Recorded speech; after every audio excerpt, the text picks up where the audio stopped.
جابر خندق میں شریک ہوئے. خندق میں جنگ تو نہیں ہوئی تھی, خندق کھودی جا رہی ہے. ہر ایک کو معلوم ہے پیغمبر اسلام نے ڈیوٹیاں لگا دی, مسلمانوں کی شفٹیں بنا دی. پہلے ایک گروپ 2 گھنٹے مثلاً خندق کھودے گا, پھر یہ آرام کریں گے, دوسرا گروپ آئے گا, پھر وہ آرام کرے گا, پہلا آئے گا. کیونکہ جب خندق کھودی جا رہی تھی اس وقت مسلمان 3 دن کے فاقے سے تھے. 3 دن. زمین کھودنا اتنا آسان کام نہیں. خندق چھوڑیے, آپ سے اگر کہا جائے کہ آپ کے باپ کا انتقال ہو گیا, صرف ان کی قبر کھود دیجیے تو آپ کو پتہ چلے گا زمین کھودنا کتنا مشکل کام ہے. مسلمانوں نے 3 دن کے فاقے کی وجہ سے پیٹ پہ ایک ایک پتھر باندھا. اب تفصیل نہیں بتا رہا ہوں پتھر باندھنے کا کیا, ہر ایک کو پتہ ہے کہ اب اس کی وجہ سے بھوک نہیں لگتی. مگر خندق کی لڑائی کے درمیان, خندق کھودنے کے درمیان ایک بہت بڑا پتھر آ گیا, چٹان, جس نے راستہ روک لیا. آگے خندق نہیں چل سکتی جب تک کہ اس کو نہ توڑا جائے. جو گروپ جس کی ذمہ داری تھی خندق کے اس حصے کو کھودنا, وہ سب نے مل کر کوشش کی, ممکن ہی نہیں ہو سکا. 3 دن کا فاقہ, اتنے خندق کھود چکے ہیں اور وہ پتھر اتنا مضبوط تھا. مسلمان باہر آ گئے, یا رسول اللہ یہ ہماری طاقت سے باہر ہے, ہم پوری کوشش کر رہے ہیں. دوسرے گروپ نے 2 ٹیمیں بنائی تھی نا, دوسرے گروپ نے کوشش کی, وہ بھی ناکام, باہر آ گئے. پیغمبر نے کہا لاؤ کدال, یہ خندق میں کھودتا ہوں. یا رسول اللہ آپ کہاں, میں تمہارے ساتھ ہوں, یہ جہاد کا مارے کا ہے, میں بھی اس میں حصہ لوں گا. بہت مشہور واقعہ ہے, شارٹ کر رہا ہوں. پیغمبر نے کدال اٹھا کے ایک مرتبہ ایک ضرب لگائی, وہ پتھر جو تھا وہ ٹکڑے ٹکڑے ہو گیا, راستہ بن گیا. مگر پیغمبر کے جسمانی طاقت کی بات ہے. ایک بار پیغمبر نے تلوار اٹھائی تھی اس کافر کے خلاف جو کلاؤڈ برسٹنگ ہوا تھا, بہت مشہور واقعہ, مشہور تو نہیں ہے لیکن میں نے کئی جگہ پڑھا. اور اس سے پہلے یہ خندق کی لڑائی, صرف ایک ضربت لگائی, پتھر ٹکڑے ٹکڑے ہو گیا. لیکن جب پیغمبر نے پوری طاقت سے کدال اٹھا کے پتھر پہ ماری تو پیغمبر کا کرتا ذرا ہٹ گیا. اب 2 واقعات ہیں نا.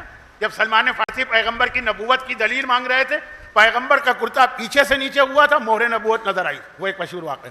اور خندق کی لڑائی میں پیغمبر کا کرتا سامنے سے ہٹا. لوگوں نے دیکھا کہ اللہ کے رسول کے پیٹ پہ 2 پتھر بندھے ہوئے ہیں, ہم تو 1 پتھر باندھے ہوئے ہیں 3 دن کے فاقے سے. اللہ کے رسول نے 2 پتھر باندھے, یعنی ہمارے پاس تو 3 دن کا فاقہ, پیغمبر تو پتہ نہیں 6 دن کے فاقے سے کہ 9 دن کے فاقے سے. اور اس کے بعد یہ قوت, اس کے بعد یہ طاقت. لیکن اب مسلمان کیا کرے, غربت کا عالم تھا, گھر میں کھانے کو کسی کے نہیں, حالت دیکھی اور خاموش. جابر برداشت نہیں کر سکے. پھر عرض کروں جملہ, جابر مدینے کے پرانے باشندے, یہاں رہنے والے, وہ دوڑ کے اپنے گھر گئے اور بیوی سے پوچھا کہ بھائی گھر میں کچھ ہے کھانے کو, میں نے رسول اللہ کی ایسی حالت دیکھی ہے کہ مجھے برداشت نہیں ہو رہا. 2 پتھر. بہت اہم جملہ آنے والا ہے بیوی کا, یہی میرا موضوع تھا, لیکن اس کے لیے یہ تھوڑی سی تفصیل بتانا ضروری تھی. پیغمبر اس عالم میں, ہم سب سے زیادہ فاقے کے عالم میں, گھر میں ہے کچھ کھانے کو. بیوی نے کہا کہ بکری کا چھوٹا سا بچہ, اور میں نے اس لیے رکھا ہوا ہے کہ تم اتنی محنت کر رہے ہو, خندق کھود رہے ہیں, جب بہت زیادہ بھوک ہو جائے گی, ہو گئی یہ 3 دن کی تو ہو چکی ہے, اس سے زیادہ, تو یہ تمہارے کھانے کے لیے, اور تھوڑے سے جو رکھے ہوئے, ایک آدمی کا مشکل سے کھانا بن سکے گا. دیکھیں اسلام شوہر بیوی کے رشتے کے حوالے سے بہت ساری باتیں کہتا. اب آج کل جو ٹیلی ویژن ہے, یہ ڈرامے ہیں, یہ ڈش ہے, یہ انٹینا ہے, یہ میڈیا, یہ کتنا اس چیز کو اچھالتا ہے کہ دیکھیے ہمارے یہاں عورت کو جو ہے وہ حقیر سمجھا جاتا ہے. پہلے سارے گھر والے کھانا کھا لیں, پھر بچا ہوا وہ کھاتی ہے, جن کو پتہ ہی نہیں کہ شوہر بیوی کے درمیان محبت کیا ہوتی ہے, ایک دوسرے کے لیے قربانی کا جذبہ کیا ہوتا ہے, کس طرح خوشی کے ساتھ قربانی دی جاتی ہے.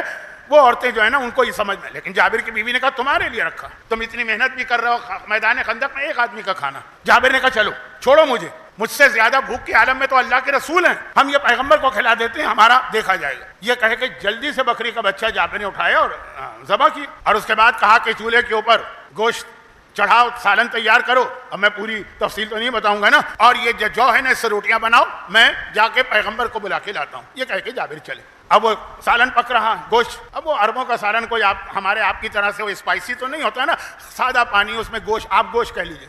اور ادھر جلدی سے اس بیوی نے جو پیسے چکی پہ, اور اس کے بعد جو پیسے ہوئے جو سے آٹا, اس کا جو کا آٹا گوندا, اس کے بعد تندور روشن کیا اور اس میں روٹیاں لگانا شروع. ادھر جابر بھاگے پہنچ گئے خندق کے میدان.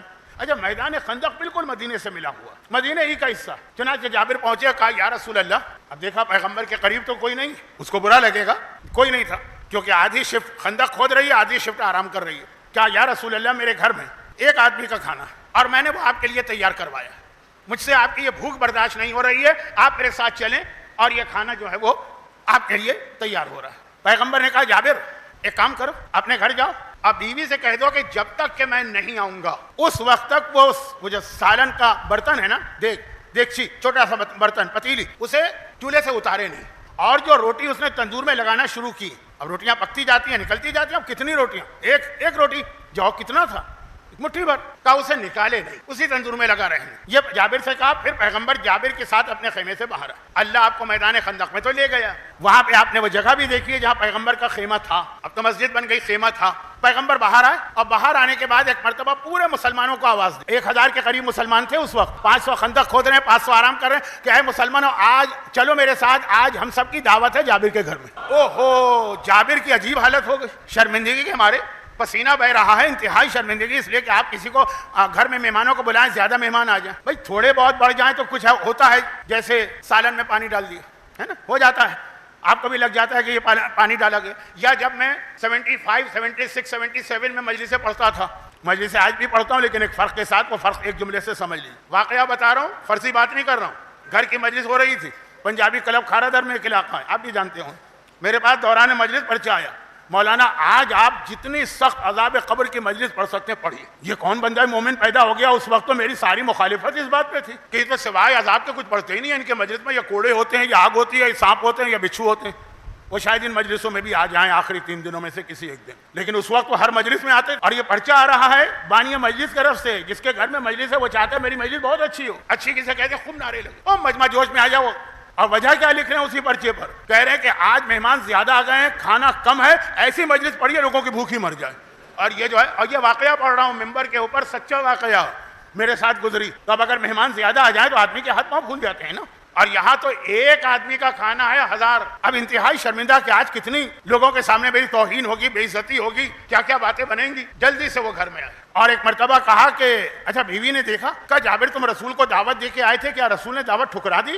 کہا نہیں، وہ قبول کر لی، آ رہے ہیں۔ کہا جابر تو تمہیں ہنستے مسکراتے خوش آنا چاہیے تھا، رسول تمہارے گھر آ رہے ہیں، تم تو بہت پریشان نظر آ رہے ہو، آنکھیں پھٹی ہوئی ہیں، چہرے کا رنگ اڑا ہوا ہے۔ کہا ہوا یہ ہے کہ پیغمبر نے پورے 1000 مسلمانوں کو بلا لیا اور ہمارے گھر میں تو کھانا ہے ہی نہیں۔ کہا اے جابر تم نے ان سب کو دعوت دی؟ کہا میں نے تو کچھ نہیں کہا ہے، رسول نے کہا۔ کہا جب رسول نے کہا ہے تو انتظام بھی رسول ہی کریں گے۔ حدیث قصہ سے لے کے کربلا کے پہلے ظاہر تک یہ جابر کی بیوی کی بات سنی ہے، کیا اعتقاد اس مومنہ کا ہے۔ کہا کہ جب اللہ تم نے نہیں بلایا تو اب تمہاری کوئی ذمہ داری نہیں، جب رسول اللہ نے بلایا ہے اب یہ ذمہ داری ان کی، وہ انتظام کریں گے۔ اچھا اب یہاں تک تو جو واقعہ تھا یہ میرے اصل موضوع سے متعلق، اب اس کے بعد بھی بہرحال واقعہ پورا کر دوں گا کیونکہ اس میں آخر میں بھی واقعاً ایک ایسی ہی فضیلت کی چیز ہے۔ یہاں تک کا واقعہ کیا، رسول نے دعوت دی ہے، ذمہ داری رسول کی۔ مومنہ اس طرح نہیں کہہ رہی ہو تو خوشی سے کہہ رہی ہے جابر تم پریشان نہ ہو، زمانے کا امام آئے گا، زمانے کا امام اگر ہم کو بلائے گا نا وہ سارا انتظام خود کرے گا، اپنے آپ کو پہچانوائے گا بھی، اپنے تک آنے کا سارا انتظام بھی امام کریں گے، آپ کو نہیں کرنا ہے۔ جن کو امام بلائیں گے، دیکھیے ہم امام کے پاس بھی توہین کا جملہ نہیں، ذرا مذاق کا جملہ، امام کے پاس بھی بن بلائے نہیں جائیں گے، مکے میں آئیں گے، ظاہر ہوں گے، جبرائیل کا اعلان ہوگا، ہم کو بلایا جائے گا، خود جانا ہے تو انتظام آپ کو کرنا ہے، جب وہاں سے بلاوا ہے تو انتظام اس کو کرنا ہے۔ یہ ہمارے لیے بھی ہے، یہ رسول کے لیے بھی ہے۔ شب معراج رسول خود سے نہیں گئے، بلایا گیا تو سواری وہاں سے آئی ہے، ہمیں بلایا جائے گا، ہمیں امام خود اپنا تعارف کرائیں گے، آپ کو اتنا ٹینشن نہیں لینا۔ اچھا اب اصل چیز اس کے بعد کی تھی، یعنی واقعہ نہیں، اصل سوال اس کے بعد کا پیدا ہو رہا ہے، وہ میں اس پہ آتا ہوں، پہلے واقعہ پورا کر لوں۔ جابر نے کہا لیکن نیک بخت، اب دیکھیں جابر جیسا صاحب معرفت صحابی، لیکن اس کے گھر میں مہمان آ رہے ہیں، سامان کچھ نہیں، پریشان تو ہے نا، بیوی نے کتنے اعتقاد کے ساتھ کہا، لیکن جابر پریشان تو ہے۔ بیوی نے کہا رسول نے کچھ اور بھی کہا تھا؟ ہاں کہا تو تھا، روٹی نہ نکلے تندور سے اور یہ برتن جو ہے یہ چولہے سے نہ اترے۔ کا ٹھہر جاؤ، 1000 لوگ آ گئے، 3 دن کا فاقہ ہے اور وہاں یہ دعوت ملی کھانے کی، یہاں تو آپ کا پیٹ بھرا ہوا، اس کے بعد بھی آپ بوفے کی ٹیبل پر شادی میں کس طرح حملہ کرتے ہیں؟ یہ لگتا ہے ایسا ہے کہ مومن جنگ خندق یا جنگ احد میں کافروں کے لشکر پہ اٹیک کر رہا ہے، اور وہاں 3 دن کا فاقہ اور محنت الگ ہے، اور جابر کی طرف سے دعوت آئی ہے۔ تو اب جابر جو ہے ان کے ذہن میں تو پریشانی ہے، پیغمبر سب سے آخر میں آئے، جابر کے گھر میں رکے نہیں، مہمانوں کا کمرہ تھا، اچھا وہ باغ میں یہ گھر تھا تو باغ میں مہمان بیٹھے، پیغمبر گھر کے دروازے پر آئے، کہا جابر میں تمہارے باورچی خانے یا کچن میں جانا چاہتا ہوں۔ یا رسول اللہ حاضر ہے لیکن باورچی خانہ آپ کے لائق نہیں ہے، ڈرائنگ روم ہوتا ہے نا وہاں بیٹھے گا نہیں، وہاں جانا ہے۔ وہاں پہنچے، جابر کی بیوی چولہے کے قریب بیٹھی ہیں، تندور کے قریب بیٹھی، پیغمبر نے کہا تم یہاں سے ہٹ جاؤ، یہیں رہو لیکن ذرا کونے میں ہو جاؤ۔ اپنے ہاتھ سے پیغمبر نے وہ برتن اتارا کہ جابر تمہارے گھر میں کوئی پیالہ ہے؟ ہاں یا رسول اللہ ایک باؤل ہے جس میں ہم لوگ کھانا کھاتے ہیں، لے آؤ، 2 آدمیوں کا کھانا۔ پیغمبر نے اپنے ہاتھ سے جو برتن چولہے پر تھا اس سے گوشت اور سالن اس میں ڈالا اور خود بیوی کو روکا، تندور سے روٹی نکالی۔ اچھا عرب میں ایک بہترین کھانا ہوتا ہے، سالن میں روٹیوں کو توڑ توڑ کے ڈالا جاتا ہے، جیسے بعض لوگ پائی بھی اس طرح کھاتے ہیں، کچھ اور کھانے بھی۔ پیغمبر نے اپنے ہاتھ سے توڑا، کہ جابر یہ برتن باہر لے جا۔ اب جابر 1000 آدمی بیٹھے ہیں، میں 5 آدمیوں کا برتن لے کے جا رہا ہوں، کہا لیکن واپس آ جانا، یہ برتن لے جاؤ۔ اور جو دوسرا برتن ہے، اچھا جابر کے گھر میں برتن بہت تھے، اس کی ایک الگ تاریخ، یہ وہاں یہ سرونگ ڈش لے آؤ، لے کے آئے. پھر ایک مرتبہ پیغمبر نے سالن چھوٹے سے جو دیگچی جو چولہے پہ تھی وہاں سے ڈالا، تندور میں ہاتھ ڈالا، وہاں تو ایک ہی روٹی لگائی تھی بیوی نے، دوسری روٹی نکال لی. اب جابر اور جابر کی بیوی حیران ہے، دوسری روٹی کہاں؟ شاید ذہن میں رہا. ہوتا رہا کہ 5-5 10-10 آدمیوں کا کھانا جاتا رہا، پیغمبر تندور سے روٹیاں نکالتے رہے، وہ نکلتی رہیں. پیغمبر اس سالن کو، وہ جو برتن ہے سالن کا، اس سے سالن انڈیلتے رہے سرونگ ڈش میں، وہ سالن آتا رہا یہاں تک کہ پورے 1000 آدمیوں کا کھانا ہو گیا کافی. ابھی بھی سلسلہ رکا نہیں. پیغمبر نے کہا جابر اب یہ لوگ جو ہے نا، جب ان کے یہاں فاقہ ہے تو ان کے گھر میں بھی فاقہ ہوگا، ان کے گھر کی عورتیں ہیں، ان کے بچے ہیں، ان کے بزرگ ہیں، والدین، یہ کھانا لے کے جاؤ. ایک مرتبہ یہ کھانا مدینے جا رہا، 3000 کی آبادی تھی مدینے کی، ان سب کے پاس کھانا گیا.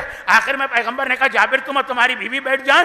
پھر پیغمبر نے ان کے لیے کھانا سرو کیا اور تندور سے روٹیاں نکل رہی ہیں. جہاں ایک روٹی لگی تھی وہاں 3000 سے زیادہ نے. آخر میں پیغمبر نے اس سالن کو آخری پیالے میں انڈیلا، ایک روٹی نکالی اور خود جابر کے گھر کا یہ کھانا کھانا شروع کر دیا.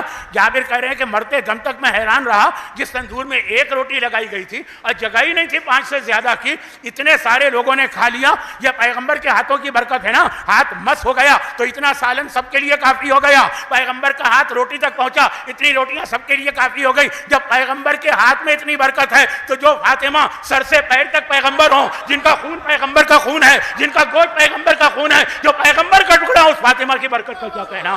خالی پیغمبر کا ہاتھ مس ہوا ایک روٹی کو. دیکھیں جابر جیسا صاحب معرفت اس منزل پہ نہ پہنچا جس پہ جابر کی بیوی پہنچی. اور پیغمبر کے انہی چھوٹے چھوٹے معجزات سے، کوئی معجزہ چھوٹا نہیں ہے، لیکن جب ذات سیدہ آ جائے سامنے تو ہر معجزہ چھوٹا. پیغمبر کے انہی معجزات سے اندازہ کریں. جب پیغمبر نے فرما دیا فاطمہ تو بذتی منی، فاطمہ میرا ٹکڑا،